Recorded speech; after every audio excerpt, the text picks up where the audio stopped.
Okay, I start afresh. you start afresh. I am Evelyn Lakelo. I'm in Gulu, Uganda. I have two children, 9 and 12 years. I'm single. I'm running the business. Why is it that women seem to be locked into a cycle of dependency? How do you take a dependent woman and make her self-sufficient? What does it really mean to be self-sufficient? When a woman becomes self-sufficient, what are the effects? How is a woman's success essential to the success of her family and her community?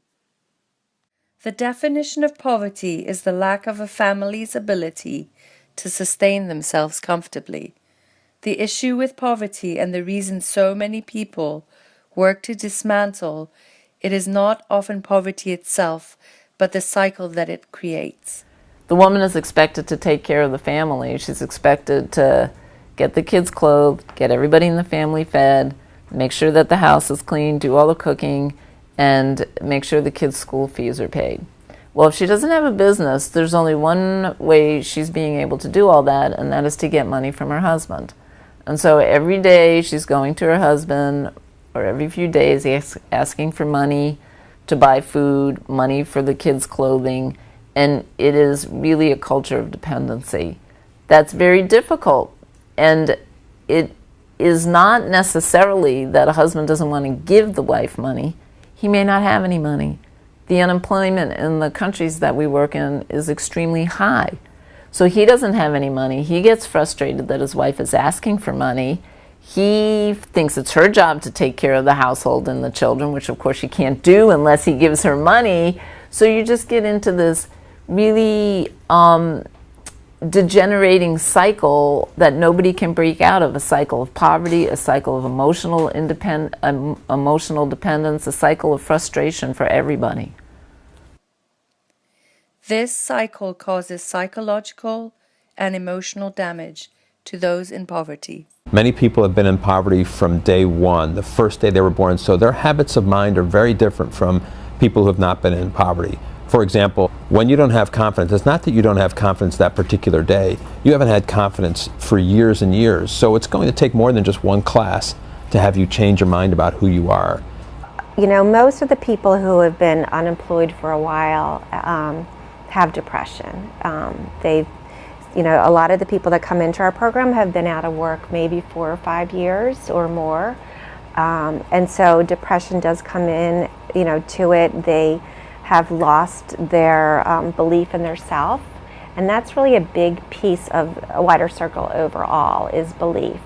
Belief that we can end poverty, belief that, these people can obtain jobs with our support and on their own too.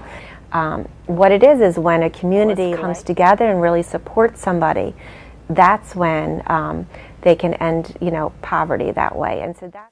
There are two general types of aid that is given to countries and organizations: institutional aid and non-institutional aid. When thinking of institutional aid, think big. Much of the aid is given in larger sums from the top down, usually to countries or larger institutions. Much of the aid that is not institutionalized is given from the ground up. Usually the aid is given from small organizations to other small organizations in need, not to an entire country. It should not be a top-down approach.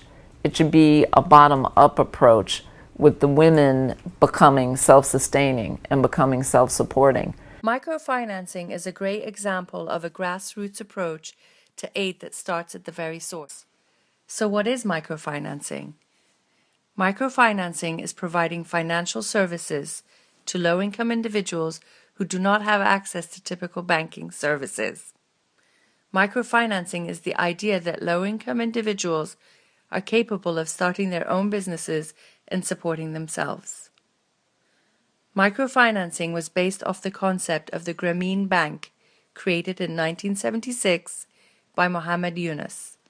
It was a means of extending credit, small loans, to the poor in rural or underdeveloped areas. There are many different microfinancing programs around the world, including the Bethesda-based group Women's Microfinance Initiative.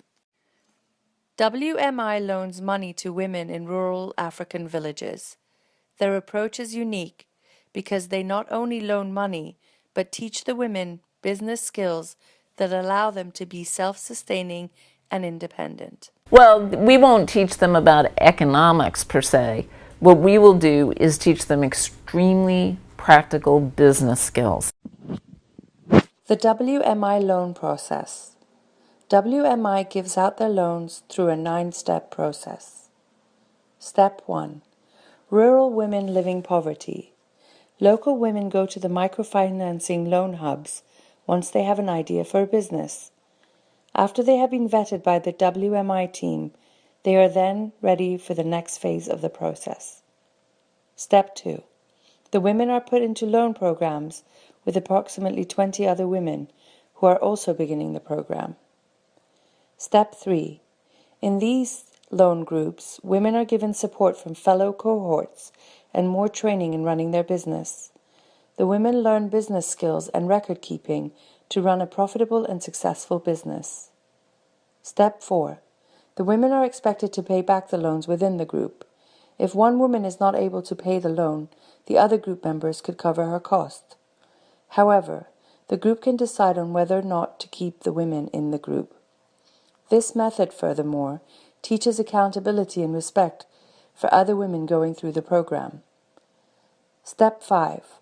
Once all of the women agree to the terms of the loan, they receive a loan of up to $150 for 6 months. Step 6. The women then take this money and start running their own business. Step 7. As the business grows, the borrower can receive more loans in 6-month intervals to help her business survive. As the process continues, the loans can go up to $250 in 18 months. Step 8A. After 2 years, the borrowers pay back her loan to WMI, thus making a woman well-versed and knowledgeable about running a profitable business. Step 8B. Therefore, she is able to go and seek her own loan from an independent bank. Step 9. The surplus money that WMI receives from the paid-back loans are invested back into the community in various ways, such as medical screenings, literacy classes for the women, and most importantly, extending the same opportunity to WMI is also a unique microfinancing group because they lend solely to women. In today's world, women represent 70% of the world's poor. In 2013, American women earned only 78% compared to their male counterparts.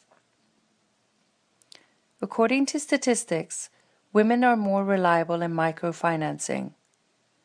A study conducted in Ghana proved that the arrears rate of men is 250% of that of women.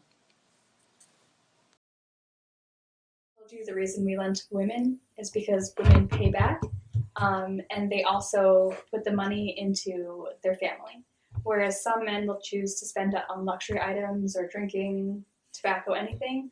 Women spend their money on clothes, food, children's school fees, things like that. According to the World Bank, men use money on their family only 60% of the time, while women, on the other hand, use money on their family 100% of the time. Also, women often choose more beneficial uses for money, such as literacy and health. Microfinancing women has the added benefit of social empowerment as well, says Melissa Leroux. The one thing that we might have had a huge impact on is children seeing their mothers independent and working, because that's like changing the ideas for an entire generation. When there's a family business, the children see their parents being proactive. Their parents have a purpose. Their parents have a goal. Their parents are out there thinking all the time, what can I do to make this a better situation for my household? And they see the direct relationship with the effort their parents put into it and the way the business succeeds. So it creates in their mind a whole mindset of proactivity, and that will get you to where you want to go. So I think it's enormously empowering for children in households where there are businesses. WMI notes the continuation of support throughout their program as a key factor in the success of their participants. WMI begins supporting their participants with basic education. This includes topics such as acquiring capital and learning to save and keep records. The participants are then supported and carried through the program until they become self-sufficient. Robin Neitert discusses how women in the WMI program work with each other and leaders in the program from start to finish. And just getting around and having our trainers go out from Uganda. We train the new borrowers in Tanzania, we train them in Kenya, and it's very important that the women feel like they're part of a network, that the women in Tanzania come to Uganda and get trained for a week. It's really important that you have this network support. So working past 3 countries, you would lose this whole peer network that we've put in place. Another local organization, A Wider Circle, focuses on similar ideals as well. A Wider Circle has developed a professional development program that helps train adults entering the workforce in the necessary skills they will need. The people I meet every day are severely underprepared for the workforce. If you went for a job interview with a 30 or 35 or 40-year-old woman who's lived her whole life in poverty, she would be intimidated by you. She might even leave the interview because she wouldn't have the confidence to interview. Never mind the skills to do the job. Through their professional development program, A Wider Circle strives to aid adults out of poverty by supporting them in their journey to employment. A Wider Circle relies on the continuation of support throughout the program to ensure the success of their participants. Just as WMI uses loan hubs and the borrowers to cross-guarantee each other, the professional development program partners each participant with a job coach. A job coach is also, we have guidelines for them. They have to commit to work with a particular person for a year. That means that they need to be in contact by phone or email at least once a week, and then meet face-to-face at least once a month, but we hope it's more often than that. We also will have meetings where they'll all come together, and we'll have celebrations and dinners so everybody can join together too. But we're hoping that we're asking our job coaches to open up their networks to our job seekers. We're trying our best to match the coaches with a job seeker who have similar interests. So if somebody has interest in going into banking, we would match somebody up in the banking field or finance field or something to that degree. So we're hoping that their network would be a network that would land a job or at least an interview for some of these job seekers. It doesn't always work that way, but that's, our goal is to try to do that. Both A Wider Circle and Women's Microfinance Initiative have made great advancements, not only in the lives of their participants, but in the lives of their families and communities.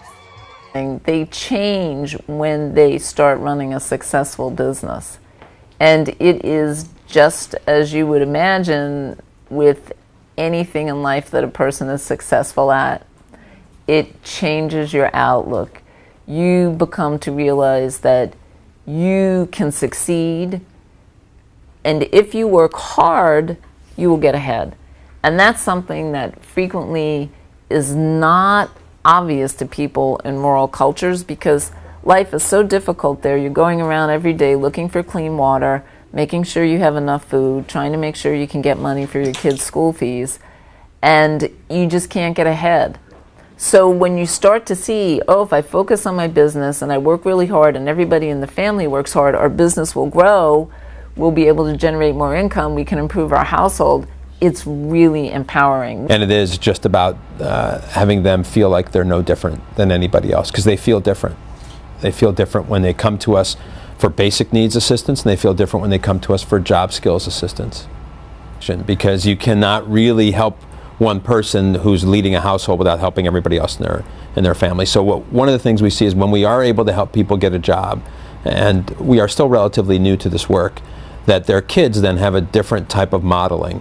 They don't see a mom staying home, they see a mom going to work, and it's almost an unanticipated consequence of women in the workforce over the last 50 plus years. Is it used to be people were made to feel guilty if they went off to work, right? Women were made to feel guilty. They were almost choosing, do you want to be a good mom or do you want to work and have a career? Now people are starting to see that when I have a successful career, I'm really doing a good job as a mother to model for my young girls what you can do in life, right? And so we're really changing kind of the discussion that girls are having with themselves in their own heads about what's possible in my life. Well, my mom is out running the company, so then I can do that too. So motherhood has become a little bit broader in its definition because we see so many moms succeeding in the workforce. And my job is to help the moms we meet to have that same opportunity. And we also have cancer screening that we've done. So a lot of the ladies said that they were afraid that they had HIV or AIDS because in Uganda, it's culturally acceptable for a male, even if he's married, to have multiple wives and or go out and sleep with other women and then come back. The lady said, can you bring us, a health clinic or somebody to come test us? So we said, sure. So we found somebody in town and they did cervical cancer screening, HIV, AIDS testing, and then breast cancer screening. And then, as I said, a lot of the ladies are illiterate. So we actually started a literacy program where 2 of our coordinators, local Ugandan women, teach twice a week to all the borrowers who want to come. And we buy them pens, pencils, and they sit there for an hour, learn the alphabet, learn how to write. And it's going really well. We started it in April, I think, and it's still going. And they're absolutely amazing. Like women coming from like a dirt floor with one mattress for all their children on to now having their children in universities and asking us to bring computers for them. As WMI and a wider circle have proved, supporting women worldwide affects so much more than the individual. Their self-confidence, self-perception, family dynamics, and entire community changes. Women are key players in the workplace, and sometimes all they need is the confidence of others and a chance to succeed. With your help, women across the world can start their businesses and enter the workforce. To pledge your support, go to www.wmionline.com or www.awidercircle.org.